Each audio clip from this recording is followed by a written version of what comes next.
اعوذ باللہ من الشیطان الرجیم، بسم اللہ الرحمن الرحیم۔ قرآن حکیم کی توہین کرنے والا جو بھی ہے لعنتی ہے، اللہ کے عذاب کا حقدار ہے۔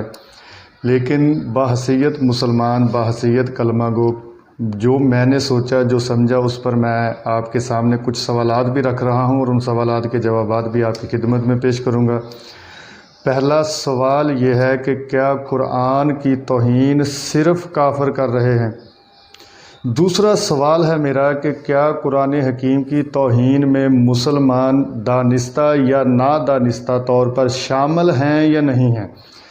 اور تیسرا سوال میرا یہ ہے کہ قرآن کی توہین کی بنیاد، وجہ اور سبب کیا بنتا ہے؟ قرآن نہ تو کسی سے جا کے جنگ کر رہا ہے، نہ قرآن کسی کا کاروبار بند کرا رہا ہے، نہ ہی قرآن کسی کے سامنے جا کر اس کو گالیاں دیتا ہے۔ بھائی قرآن حکیم کی بے حرمتی کیوں کی جاتی ہے؟ یہ تیسرا سوال ہے، اس کی بنیاد کیا ہے؟ چوتھا سوال میرا یہ ہے کہ توہین رسالت اور توہین قرآن پر جو تحریکیں بنا کر جلسے، ریلیاں، جلوس نکالتے ہیں، کیا وہ قرآن کے ساتھ، رسول کے ساتھ مخلص ہیں، سچے ہیں؟ پانچواں سوال میرا یہ ہے کہ بحیثیت مسلمان ہمارا قرآن کے ساتھ رویہ کیا ہے، ہمارا قرآن کے ساتھ سلوک کیا ہے؟ ہم قرآن کو کیا مانتے ہیں، ہم قرآن کو کیا سمجھتے ہیں؟ تو آئیے میں سوالات کے جوابات آپ کے سامنے پیش کرتا ہوں، لیکن اس سے پہلے میری گزارش ہے کہ آپ میرے چینل کو لائک اور سبسکرائب ضرور کیجئے گا اور بیل آئیکن کو دبا کر آل پر سیٹ کیجئے گا تاکہ میری نئی آنے والی ہر ویڈیو آپ تک پہنچتی رہے۔ تو چلیے میں آپ کے سامنے سوالات کے جوابات رکھتا ہوں۔ تین سوالات جو پہلے ہیں نا کہ کیا کافر ہی قرآن کی توہین کرتا ہے، کیا مسلمان توہین قرآن میں شامل ہیں یا نہیں، اور قرآن کی توہین کا بنیادی سبب، وجہ کیا ہے؟ مسلمان جو ہے وہ دانستہ یا نادانستہ توہین کرتے ہیں یا نہیں کرتے؟ تو ان تینوں کے جوابات ایک ہیں۔ ہمارا جو موجودہ معاشرہ ہے اس میں سب سے بڑا جو بنیادی عنصر ہے، بنیادی حقیقت ہے، وہ یہ ہے کہ ہم قرآن سے بہت دور ہیں۔ ہم قرآن کو نہ پڑھتے ہیں، نہ ہم قرآن کو جانتے ہیں، نہ ہم قرآن کی تعلیم سے واقف ہیں۔ ہمارے لیے قرآن صرف اتنا ہی ہے جو یا تو ہم نے مولوی سے سن لیا یا پھر ہم نے گفتگو میں کسی بندے سے سن لیا۔ اور جو قرآن پڑھنے کے دعوے دار ہیں، قرآن کو سمجھنے کے دعوے دار ہیں، وہ بھی بہت ہی قلیل تعداد ہے۔ لیکن اب کیا کیا جائے کہ اس قلیل تعداد میں بھی ہر قرآن پڑھنے والا ایک ہی سوچ، ایک ہی ذہن نہیں رکھتا، اس لیے سب کے سمجھنے میں فرق ہے۔ تو ہوتا کیا ہے، ہم قرآن کی توہین جو ہے وہ کس لحاظ سے کرتے ہیں؟ آئیے آپ کے سامنے کچھ حقائق رکھوں۔ ہمارے پاکستان میں جو اخبارات شائع ہوتے ہیں ان میں اکثریت اخبارات کے جو فرنٹ پیج ہوتا ہے اس کے کونے میں ایک آیت یا ایک حدیث لازماً لکھی جاتی ہے، جس میں زیادہ تر آیت ہی لکھی جاتی ہے۔ اب ہوتا کیا ہے کہ وہ اخبار پرنٹ ہو گیا، مجھے نہیں پتہ کہ وہاں پر صورتحال کیا ہوتی ہے، نہ میں گیا ہوں، لیکن جو میں نے آنکھوں سے دیکھا ہے وہ آپ کے ساتھ شیئر کر رہا ہوں۔ اخبار دینے والا آتا ہے، وہ اخبار اگر گھر میں دینا ہو تو کرتا کیا ہے کہ اخبار کو گول کر کے یا تو دروازے کے اوپر سے اندر پھینک دیتا ہے یا پھر وہ دروازے کے نیچے سے اندر اخبار کو پھینکتا ہے، ایسے کر کے۔ اب آپ مجھے بتائیے کہ ہمارے مسلمانوں کے جو ایام ہیں، ربیع الاول ہے، حج ہے، قربانی ہے، شب برات ہے، رمضان ہے، اور اس کے علاوہ بے حساب محرم کے مہینے میں بھی، تو اب اخبارات پر ایک پیج تو پورا کم از کم اسپیشل طور پہ منسوب کیا جاتا ہے اس کے ساتھ، پھر اللہ کا نام آتا ہے، اللہ کے رسول کا نام آتا ہے، قرآنی آیت کا حوالہ آتا ہے، حدیث کا حوالہ آتا ہے، تو ہم وہ اخبار جو ہے جو اوپر سے پھینک رہے ہیں گھر کے اندر، وہ کہاں پہ گر رہا ہے؟ فرش پر۔ جو نیچے سے پھینک رہے ہیں وہ کہاں جا رہا ہے؟ فرش پر۔ جب گھر والا اٹھانے آئے گا بھائی تو وہ فرش پہ چل کے آ رہا ہے، اس کی جوتیاں اس کے پاؤں کے برابر، جو یہ ایک آیت لکھی ہے یا دو لکھی ہیں یا حدیثیں لکھی ہیں، یہ اس کے پاؤں کے برابر اخبار پڑا ہوا ہے۔ آپ مجھے ایمانداری سے بتائیے گا کہ کیا یہ توہین قرآن نہیں ہے؟ کیا لکھنے والوں کو اس بات کا احساس نہیں ہونا چاہیے کہ ہم یہ کیا کر رہے ہیں؟ اور کیا لینے والے کو اس کا احساس نہیں ہونا چاہیے کہ میں پھینکنے والے کو کہوں کہ تم یہ کام نہ کرو، یا اخبار کے لیے اگر تم دینا ہی ہے تو یا بیل بجاؤ اور میرے آنے پر میرے ہاتھ میں پکڑاؤ؟ اور جو اخبار دینے والے ہیں، میں تو یہ سمجھتا ہوں کہ ان میں اکثریت جو ہے وہ ان پڑھ ہوتی ہے، لا علم ہوتی ہے، اس لیے وہ ایسی جہالت کر گزرتے ہیں۔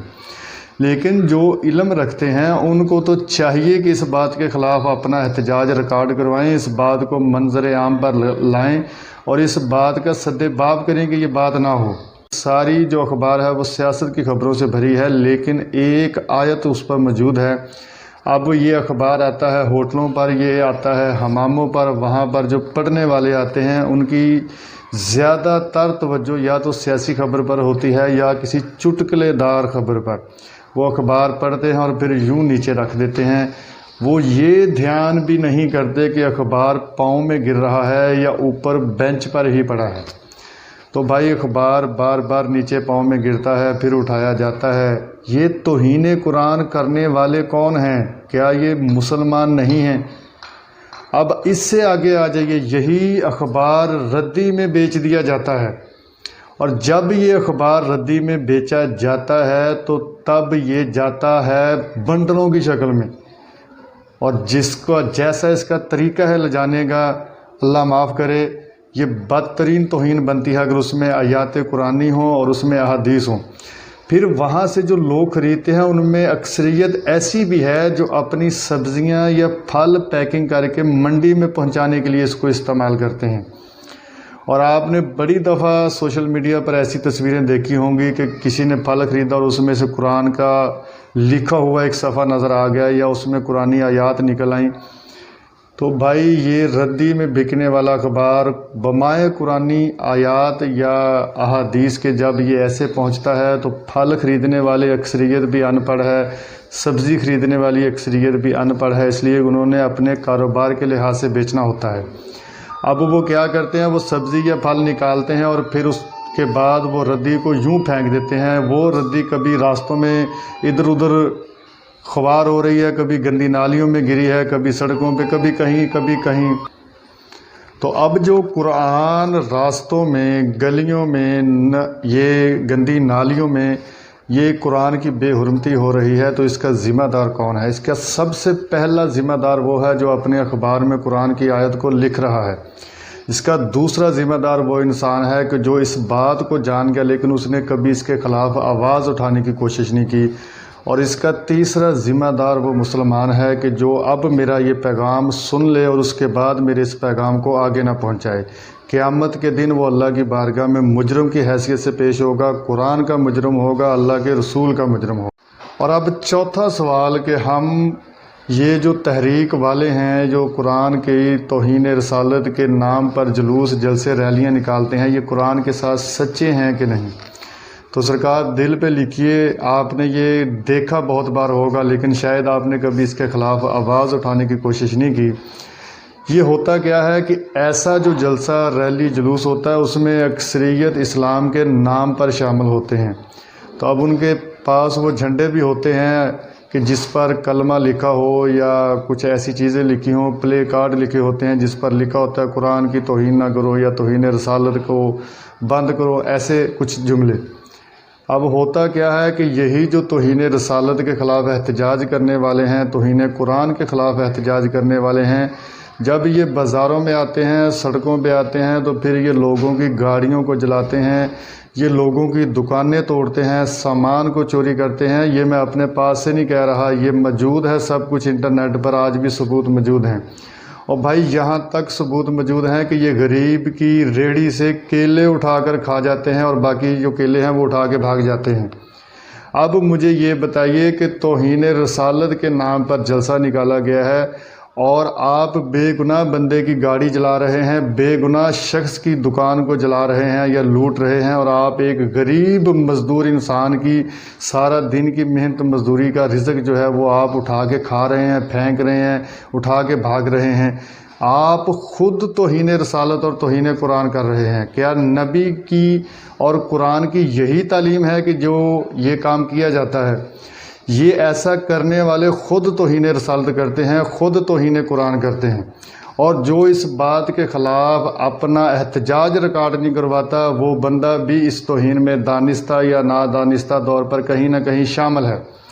اس لیے کہ یہ میرا پیغام جو ہے یہ کسی کے خلاف نہیں ہے سوائے ان لوگوں کے جو قرآن کو اور قرآن کے نام کو اپنے مفاد کے لیے استعمال کرتے ہیں، رسول کو اور رسول کے نام کو اپنے مفاد کے لیے استعمال کرتے ہیں۔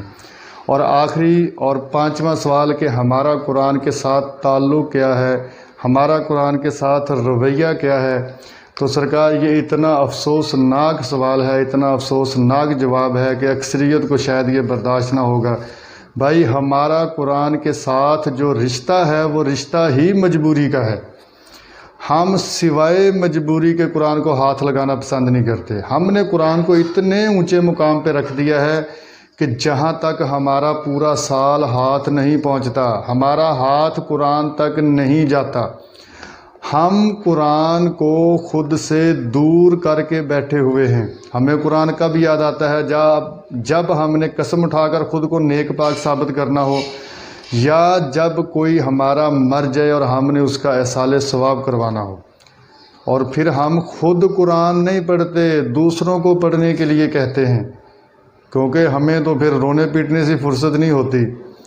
تو ہم قرآن حکیم پڑھوا کر، وہ جو بندہ مر گیا یا عورت مر گئی، چاہے اس نے ساری زندگی قرآن کو ہاتھ نہ لگایا ہو، لیکن ہم اس کے احصال ثواب کے لیے قرآن کھول کے بیٹھے ہیں۔ لیکن ہمیں پھر بھی یہ سمجھ نہیں آتی کہ یہ قرآن ہم زندہ لوگ کیوں نہیں پڑھ رہے۔ اس لیے کہ قرآن کو خود سے دور کر لینا بھی قرآن کی توہین ہے۔ اللہ نے یہ دور کرنے کے لیے نہیں بھیجا، آپ کے پڑھنے کے لیے، آپ کو ہدایت دینے کے لیے بھیجا ہے۔ اور ہم نے قرآن کے ترجمے بھی ٹھیک نہیں کیے، یہ بھی قرآن پر ظلم ہے، توہین قرآن ہے یہ۔ اس پر میں کچھ ویڈیوز بنا چکا ہوں اور انشاءاللہ اب آئندہ بھی میں اس پر بہت سے حقائق پیش کروں گا۔ قرآن حکیم کا ترجمہ ٹھیک نہیں کیا جاتا، اور بھائی اس میں سب سے بڑا جو مددگار ہے ترجمہ کرنے والوں کا، وہ ہے نام نہاد لغت۔ ایسی لغت، یہ آپ کو ایک میرے پیچھے بھی سر کے اوپر نظر آ رہی ہوگی، المنجد۔ یہ لغات وہ ہتھیار ہیں جو قرآن کو اپنی مرضی کی طرف موڑنے کا نام ہے۔ ایک ایک لفظ کے 50 ترجمے ہیں، اور 50 ترجموں میں سے 30 ترجمے ایک دوسرے کے متضاد ہیں، مخالف ہیں۔